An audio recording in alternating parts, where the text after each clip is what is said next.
cliente establece las condiciones bajo las cuales el cliente y el banco manejan los depósitos y retiros de dinero.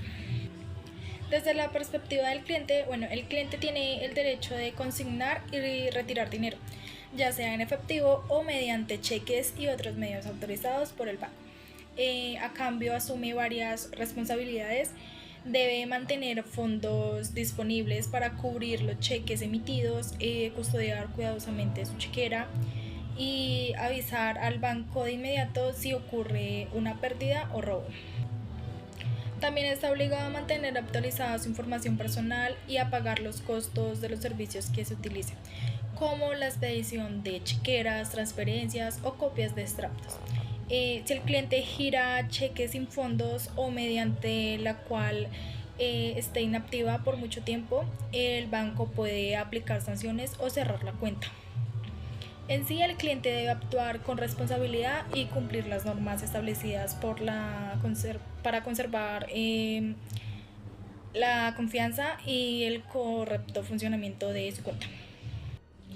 Desde la perspectiva del banco, bueno, el banco por su parte tiene el deber de cumplir las órdenes de pago legítimas y pues garantizar la seguridad en el manejo del dinero. También tiene que cuidar la información del cliente. Además debe comunicarse con anticipación cualquier cambio en tarifas o condiciones del contrato. Sin embargo, también se posee ciertos derechos. Se puede cobrar comisiones por los servicios que se presta, rechazar operaciones dudosas, de evitar cuentas para cobrar las obligaciones pendientes y cerrar cuentas inactivas o con irregularidades. Bueno, el banco busca también proteger sus intereses como los clientes, asegurando que las operaciones sean legales y seguras. En sí, este contrato busca mantener un equilibrio entre las partes. El cliente obtiene un servicio que le permite administrar su dinero de forma práctica y segura, mientras que el banco asegura el cumplimiento de las normas financieras y la protección de los recursos.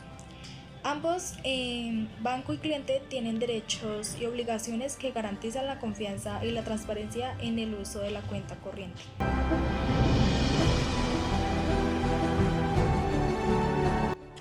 El contrato de cuenta de ahorros, da el derecho al cliente a recibir información clara, veraz y oportuna sobre su cuenta, presentar peticiones, quejas y reclamos, recibir información sobre el defensor del consumidor financiero. Eh, En las obligaciones del cliente, actualizar su información personal al menos una vez al año, verificar los extractos mensuales e informar inmediatamente a cualquier inconsistencia, custodiar con diligencia la libreta, la tarjeta de débito y especialmente el NIP clave. Cualquier uso con el NIP se considera autorizado por el cliente. Informar de inmediato la pérdida de hurto o extraer la tarjeta o libreta, reintegrar el banco cualquier dinero acreditado por error en su cuenta, suministrar información veraz y completa y garantizar el origen lícito de los fondos en operaciones internacionales. Bueno, también tenemos aspectos operativos clave, que es el depósito en cheque. Los retiros sobre el valor de un cheque depositado solo se podrán hacer una vez el banco lo haya hecho efectivo. Depósitos en cajeros automáticos están sujetos a verificación posterior. El saldo acreditado será el que resulte de dicha verificación. También tenemos la modificación del contrato. El banco puede modificar unilateralmente los términos del contrato. Se formará mediante publicación en la web, carteleras o diarios. Si el cliente no lo rechaza en 15 días hábiles, se entiende aceptado. Las tarifas, el banco puede cobrar y modificar tarifas por sus servicios informándolo con 45 días de antelación. El cliente puede rescindir el contrato sin penalidad si no está de acuerdo. El cierre de cuenta puede cerrarla en cualquier tiempo. El banco puede cerrarla por incumplimiento, información falsa, inactividad o causales objetivas irresponsables. También en la autorización críticas que otorga el cliente, débito automático de cuotas, autoriza al banco a debitar de su cuenta los costos de administración, tarjeta de débito y otros servicios, compensación de deudas, autoriza al banco a debitar fondos para pagar deudas vencidas que el cliente tenga con Davivienda por otros productos créditos. Está también las centrales de riesgo, autoriza expresamente la consulta y reporte de su comportamiento crediticio a centrales de riesgo como Data Crédito o CIFI. Compartir información, autoriza al banco compartir sus datos otras empresas del Grupo Bolívar para ofrecer productos, mercadeo y cobranzas. También tenemos la información clave para el banco, los derechos del banco, que es modificar el contrato. Se reserva el derecho de modificar, limitar o suprimir términos y condiciones en cualquier momento, notificando al cliente mediante publicación. También establecer límites, puede limitar montos máximos y mínimos de transacciones por canal, definir tarifas e intereses, fija y modifica unilateralmente las tarifas por sus servicios y las tasas de interés en la cuenta. Terminar el contrato, puede dar por terminado el contrato unilateralmente por incumplimiento del cliente, información falsa, inactividad o por causales objetivas y razonables. También debitar automáticamente, tiene derecho a cobrar sus tarifas y compensar deudas directamente en la cuenta de ahorro. Para obligaciones del banco, suministrar los instrumentos tarjeta de débito libre para el manejo de la cuenta, proporcionar información clara y oportuna sobre la cuenta, guardar, reservar la información del cliente salvo por requerimientos de autoridad competente. También está responder a quejas y reclamos según los términos de ley, y está registrar los depósitos y dejar prueba de las transacciones realizadas. Tenemos las protecciones y facultades claves para el banco. La prevención de riesgos, el SARLAF, que puede terminar el contrato inmediatamente y sin previo aviso si el cliente aparece en una lista de lavado de activos, la ONU o la FAC, o es investigado por dichos delitos. Esta es una causal poderosa y discrecional. En la transparencia tributaria, el FATCA o el CRS está autorizado para reportar información financiera del cliente a autoridades fiscales extranjeras, si es necesario. Está la verificación de depósitos. Los depósitos en cajeros automáticos no son definitivos hasta que el banco los verifique. Responsabilidad limitada también por los cheques, solo responde por la pérdida o hurto de un cheque consignado si el cliente prueba que fue por culpa del banco. En las sesiones especiales también tenemos cuenta para pago de pensiones. Los retiros deben ser personales. Si es por un tercero, se requiere un poder especial. El cliente autoriza al banco y a la entidad pagadora o aplicar procedimientos específicos para el manejo de los fondos de pensiones. Ahorro programado para vivienda, BIS. La apertura de la cuenta no garantiza la aprobación de un crédito hipotecario. Los recursos depositados se inmovilizan una vez el cliente se postula para su subsidio de vivienda. El banco también está autorizado a girar los ahorros directamente al vendedor o constructor de la vivienda. Si el cliente retira dinero antes de la postulación, puede perder la antigüedad del ahorro. En pocas palabras, este es un contrato de adhesión, lo que significa que el cliente acepta los términos predefinidos por el banco, mientras que el banco se otorga amplias facultades para modificar términos, tarifas y terminar la relación. El cliente asume las responsabilidades significativas en la custodia, acceso a la verificación de su información y la autorización para el uso de sus datos. Que es crucial para el cliente, lea los extractos y las comunicaciones del banco para estar al tanto de cualquier cambio.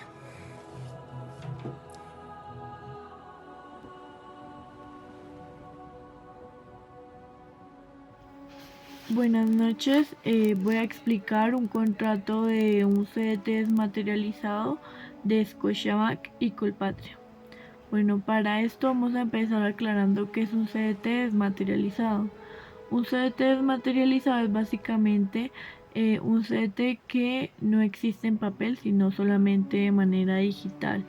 Y pues está, digamos, regido y administrado también por DCVAL, que es el depósito centralizado de valores, aunque actualmente eso hace parte del depósito centralizado de BVC.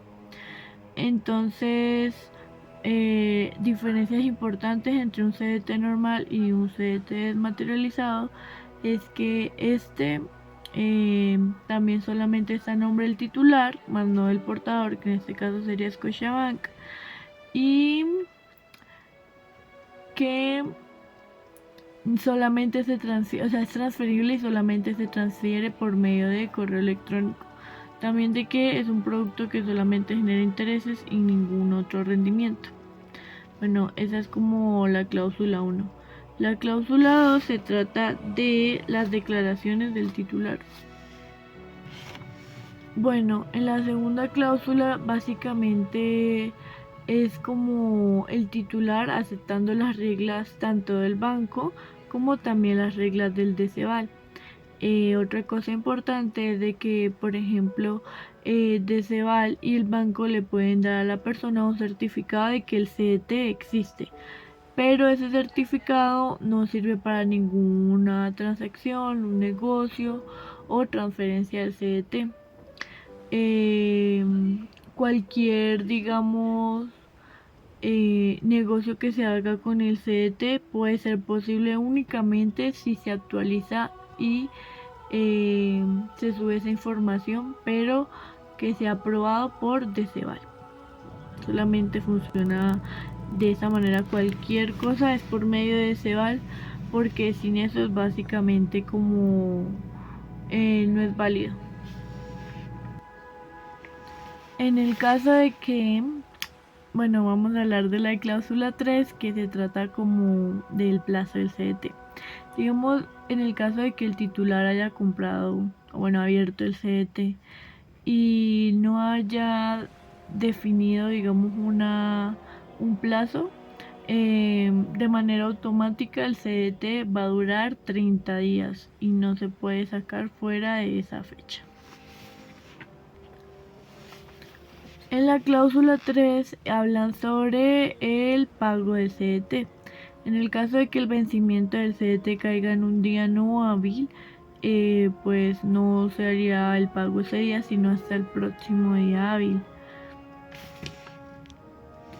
En la cláusula 5 hablan de la prórroga automática. En el caso de que el CDT llegue al vencimiento y el titular no haga, digamos, como el retiro de los intereses y el CDT, el banco puede renovar el CDT y al mismo plazo, y también fuera de eso el banco puede cambiar la tasa de interés, o sea, él puede elegir pagar mucho menos. Y si el banco decide no renovarlo y la persona tampoco retira el dinero, entonces básicamente las ganancias hasta ese momento y pues el depósito del CDT pasa a la cuenta de la persona a la vista y pues ya dejaría de generar intereses. Bueno, en la cláusula 6 vuelven, digamos, a hablar más específicamente de la negociación del CDT. Y es que no es imposible negociar ese CDT, pero sí tiene que el titular hacerlo de manera escrita y pasarlo por DCVAL. Cuando DCVAL lo apruebe, entonces únicamente DCVAL tiene, digamos, la potestad de dar como la garantía de que sí se puede transferir. Obviamente la decisión es completamente del titular, pero pues él tiene que pasar por la autorización de DCVAL. En la cláusula 7 nos hablan sobre las modalidades del CDT, que pueden ser, digamos, individuales, en las que pues las decisiones y todas las ganancias dependen de una sola persona. Puede ser conjunto, que es básicamente que para tomar una decisión, retirar o cancelarlo, todas las personas, todos los titulares lo tienen que aprobar. Y también está la modalidad alternativa, que es que aunque hayan varios titulares, cualquiera puede tomar decisiones sin la autorización del resto.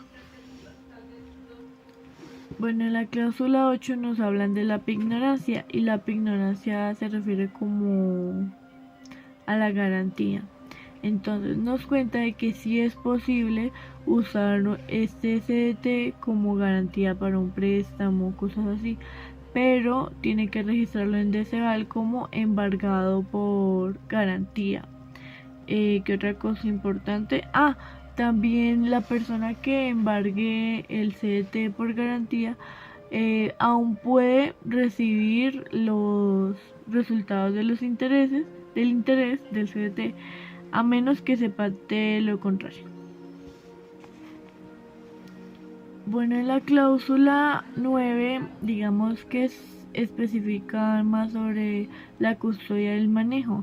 Nos explican que Deceval es quien custodia al CDT y el banco es como el administrador del titular en cuanto al CDT. Entonces, básicamente, como que Deceval cuida el CDT y el banco lo administra por ti. En la cláusula 10 nos recalcan la importancia de actualizar datos y sobre todo la de la dirección. Entonces, digamos, el titular es el encargado de actualizar en el sistema la dirección.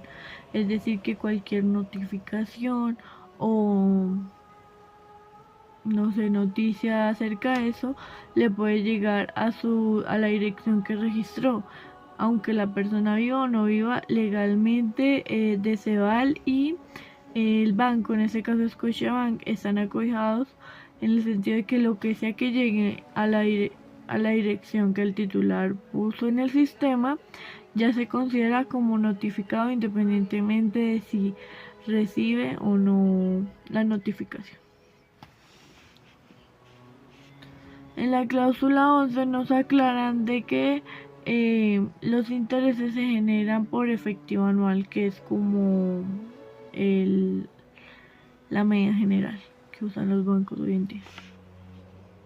En la cláusula 12 nos hablan sobre la retención de la fuente, porque hay unos impuestos que se tienen que pagar por los intereses que se generan. Estos se descuentan de los mismos intereses que se generan, o sea, cada vez que le dan el dinero del rendimiento al titular, ya le habrán descontado este impuesto.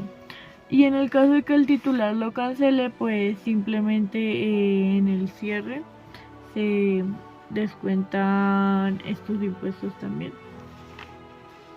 En la cláusula 13 nos habla de la modalidad del CDT, que puede ser capitalización o rentabilidad. En el primer caso, la capitalización se trata de que las ganancias que genera el CDT se reinvierten en el capital y pues genere más intereses. En el caso de la rentabilidad es que periódicamente se den las ganancias de este interés. En el caso de que el titular no lo reclame, pues simplemente estas ganancias quedan a una cuenta a la vista sin generar más interés. En el caso de que la persona, bueno, en la cláusula 14, si es la 14, vamos a hablar sobre la extinción por confusión. El nombre es confuso, pero básicamente se trata de que si el titular desaparece por mucho tiempo, el banco puede comprar el CDT y así ya no tendría la obligación de seguir generando intereses para este titular, pues que no está siendo como presente. Entonces, básicamente es como el extinción por confusión.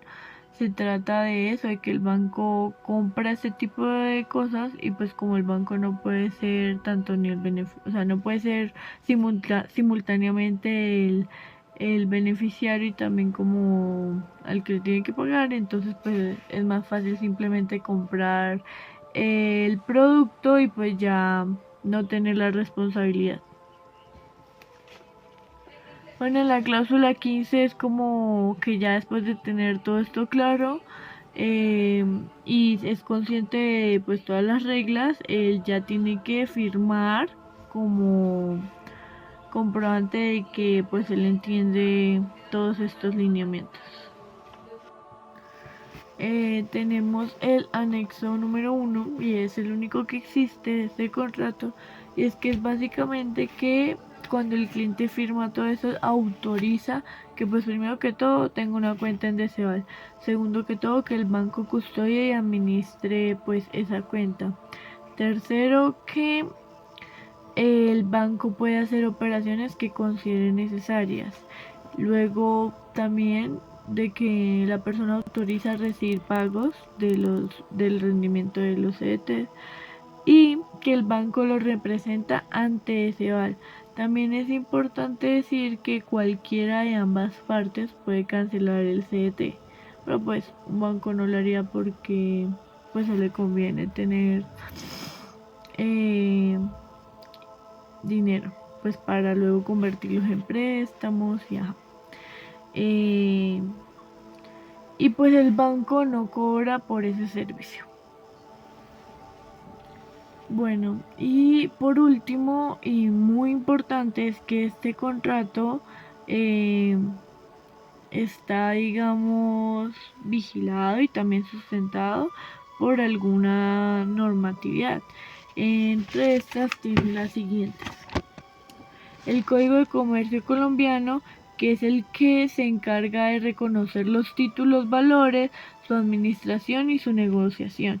Luego está la Ley 26 de 27 de 1990, que es que permite la desmaterialización de títulos valores y regula estos, ¿no? Y pues esto también lo hace por medio de CEVAL. También tenemos la ley 964 del 2005 o también la ley del mercado de valores. Y pues básicamente esta se encarga de regular todo lo que tenga que ver con el mercado de valores, haciendo intervención a entidades como CEVAL en este caso, y también como protección al inversionista. Luego tenemos por último el decreto 2555 del 2010. Y básicamente este compila casi todas las normas del sector financiero, de valores, de depósitos, funciones de los depósitos y centralizados pues como CEVAL. Por el momento esto sería todo en cuanto al contrato CETE. En este caso es un no desmaterializado y pues se trata de un producto muy específico de Scotiabank.